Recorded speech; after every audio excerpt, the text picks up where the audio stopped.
오늘의 공모주, 오늘은 참가번호 789번이 4차 산업혁명 트리오로 결성되어 한 번의 오디션을 치르게 되었습니다. 세 기업을 각각 다루기에는 청약 일정이 너무 임박해서 간소화된 정보로 공모주 청약 포인트만 공유드리고자 합니다. 어떤 종목이 더 매력적인지 눈도장을 찍어두시고 청약 계획을 정리하는 시간 가져보시길 바랍니다. 청약 일정이 1월 25일에서 26일까지로 동일하며 세 기업의 업종은 모두 4차 산업혁명 테마와 관련되어 있습니다.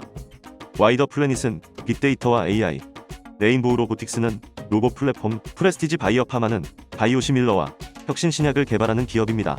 와이더 플래닛과 레인보우 로보틱스는 2월 3일 같은 날 상장하고 프레스티지 바이오파마는 2월 5일 단독 상장이라는 점에서 상장일은 프레스티지 바이오파마가 상대적으로 유리한 것으로 보고 있습니다. 공모가도 마치 약속이라도 한 것처럼 와이더 플래닛과 레인보우 로보틱스는 공모가 밴드 상단을 1,000원씩 초과한 가격으로 공모가를 확정했고 프레스티지 바이오파마는 이와 달리 밴드 최상단에서 가격을 확정했습니다. 공모 규모는 와이더 플래닛이 160억으로 가장 작고 레인보우 로보틱스는 265억, 프레스티지 바이오파마는 무려 4,909억, 공모가 기준 시총이 약 1.9조가 되는 대어로 SK바이오팜 상장 당시의 절반 수준의 규모라고 보시면 되겠습니다. 배정 방식을 보시면 와이더 플래닛과 프레스티지 바이오파마는 청약 증거금에 비례하여 주식 수량을 배정하는 100% 비례 방식이며 레인보우 로보틱스만 올해부터 적용되는 균등 50% 이상 배정되는 방식이 적용됩니다. 프레스티지 바이오파마의 경우 비례 방식으로 배정하는 마지막 대여라는 점에서 많은 관심을 받을 수밖에 없겠습니다. 청약 한도는 와이더 플래닛의 경우 한국투자증권에서 온라인 전용 등급 기준 2,400만원으로 한도가 매우 낮기 때문에 우대 등급이 아니시라면 소위 먹을 게 없다라고 말하는 청약에 가깝습니다. 게다가 한국투자증권은 청약 수수료도 2,000원을 징수한다는 점을 참고하셔야 할 것 같습니다. 레인보우 로보틱스는 미래에셋대우 대신 증권이 주관사로 미래에셋대우에서 온라인으로 청약할 경우 1.3억까지 청약 가능하며 최소 청약 수량은 10주입니다. 프레스티지 바이오파마는 삼성증권, KB증권이 주관사로 삼성증권에서 가장 낮은 고객 등급도 8억 4천까지 청약이 가능한 만큼 청약 한도가 낮다고 불만이 있으신 분이 계시다면 그저 부러울 따름입니다. 아직까지는 두 곳의 증권사에 중복 청약이 가능하기 때문에 이 점도 잘 활용하시면 좋을 것 같습니다. 특이사항으로 레인보우 로보틱스는 판매 청구권이 부여된 종목이며 프레스티지 바이오파마는 코스피에 상장하는 기업이라는 점을 참고하시기 바랍니다. 먼저 와이더 플래닛은 기술 성장 특례 상장 중 사업 모델 특례 케이스로 최근 상장한 MBT와 같은 유형의 상장 케이스로 보시면 되겠습니다. 주력 사업은 소비 행태, 기호 빅데이터, 인공지능 플랫폼 등을 활용한 마케팅과 프로그래매틱 광고이며 즉 빅데이터를 이용해 광고 효율성을 높여 기업의 마케팅 ROI를 극대화시키는 사업입니다. 국내 4,300만 개인 비식별 소비 형태, 기호 빅데이터를 보유했고 세계 탑티어 수준의 예측 추천 모델 구현했다는 것이 핵심 경쟁력입니다. 국내 유일하게 중국에 진출한 한국 플랫폼이라는 점도 주목할 만한 점입니다. 레인보우 로보틱스는 카이스트 조직에서 스피노프하여 성장성 특례 케이스로 상장하며 협동 로봇, 휴머로이드 로봇, 특히 국내 최초 이족 보행 로봇 개발에 성공한 기업입니다. 이 이족 보행 로봇으로 세계 최대 로봇 대회에서 우승할 만큼 기술력이 검증되었으며 핵심 부품의 내재화로 타 경쟁사 대비 극강의 가격 경쟁력을 갖춘 점과 주력 사업인 협동 로봇의 글로벌 시장 성장률이 연평균 50%로 고속 성장 중이며 협동 로봇의 분야가 기존의 제조, 물류 중심의 현장에서 음료 플랫폼을 중심으로 한 서비스 분야의 F&B 로봇으로까지 확장될 것으로 예상됩니다. 고속 성장하는 시장 속에서 레인보우 로보틱스가 협동 로봇 업체 중 매출 성장률 1위를 기록하는 등 잠재력이 가시적인 성과로 드러나기 시작하고 있다는 점에서 역대 최고의 기관 경쟁률 기록은 단순히 과열된 시장 분위기 때문은 아닌 것으로 보입니다. 프레스티지 바이오파마는 본사가 싱가포르에 위치한 외국 기업이며 영업적자가 지속되고 있는 기업이지만 시총 특례 상장을 통해 코스피에 상장하는 케이스가 되겠습니다. 항체의약품 분야에서 8개의 바이오시밀러와 2개의 혁신 신약 파이프라인을 보유하고 있으며 현재 출시를 앞둔 블록버스터 바이오시밀러가 2건으로 HD201은 유럽의 EMA에서 품목 허가를 심사 중이며 HD204는 글로벌 임상 3상을 진행 중인 것으로 알려져 있습니다. 특히 HD201의 경우 올해 상반기 허가를 받을 것으로 예상되는데 글로벌 빅파마와 유럽 지역 판권 계약을 이미 완료했기 때문에 허가 후 즉시 매출이 창출될 것이라는 게 회사 측 설명입니다. 이처럼 프레스티지 바이오파마의 핵심 경쟁력 중 하나는 시판 허가 즉시 판매할 수 있는 글로벌 유통망 구축을 완료했다는 점이며 최장암 분야 항체 신약 PBP1510은 미국 FDA와 한국 식약처, 유럽 EMA 순으로 희귀의약품 지정이 승인되는 등 항체 기술 기반 신약에 대한 기대감도 향후 주가에 긍정적인 요인이 될 것으로 보입니다. 세 계산은 모두 특례 상장 케이스이기 때문에 현재 실적은 모두 영업이익 적자로 와이더 플래닛은 전년도와 비슷한 상황이며 레인보우 로보틱스는 전년 대비 실적이 개선되고 있는 상황으로 보이며 프레스티지 바이오파마는 2020년 3분기까지 매출이 없고 영업 적자가 100억 수준까지 증가했다는 점에서 다소 우려스러운 상황입니다. 공모주 오디션에서 심사위원장 역할을 맡고 있는 기관은 어떤 평가를 했는지 확인해 보겠습니다. 레인보우 로보틱스가 역대 1위의 기관 경쟁률을 기록했고 와이더 플래닛도 큰 차이가 없을 정도로 S급 기관 경쟁률임에 분명합니다.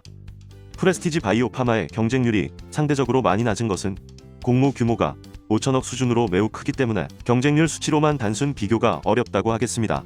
다만 2020년 S급 대여였던 SK 바이오팜, 카카오게임즈, 빅히트 엔터테인먼트보다는 낮기 때문에 A급에 해당하는 기관 경쟁률로 평가할 수 있겠습니다. 공모주 한 잔이 상장일 옥석을 가리기 위해 간단한 지표로 평가하는 방법인 옥석 진단에서는 레인보우 로보틱스가 8점으로 가장 높았고 프레스티지 바이오파마가 7점이었고 와이더 플래닛은 56.2%나 되는 상장일 유통 가능 물량이 부각되며 5점에 머물렀습니다. 레인보우 로보틱스와 프레스티지 바이오파마의 기관 임무 보유 확약 비율이 20%에 달하는 점이 긍정적으로 보이며 특히 프레스티지 바이오파마의 경우 상장일 유통 가능 물량이 26%로 사실상 유통 가능 물량이 공모주뿐이라는 점은 상장일 매우 유리하게 작용할 가능성이 크다고 판단됩니다. 장외 시세에서는 와이더 플래닛과 레인보우 로보틱스가 공모가 대비 2배 수준으로 형성되어 있다는 것이 긍정적인 점입니다. 공모가의 적정 수준에서는 와이더 플래닛의 경우 공모가를 1,000원 높임으로써 공모주 한 잔이 평가한 적정 공모가 수준보다 10% 이상 높기 때문에 평가 등급비를 부여했습니다.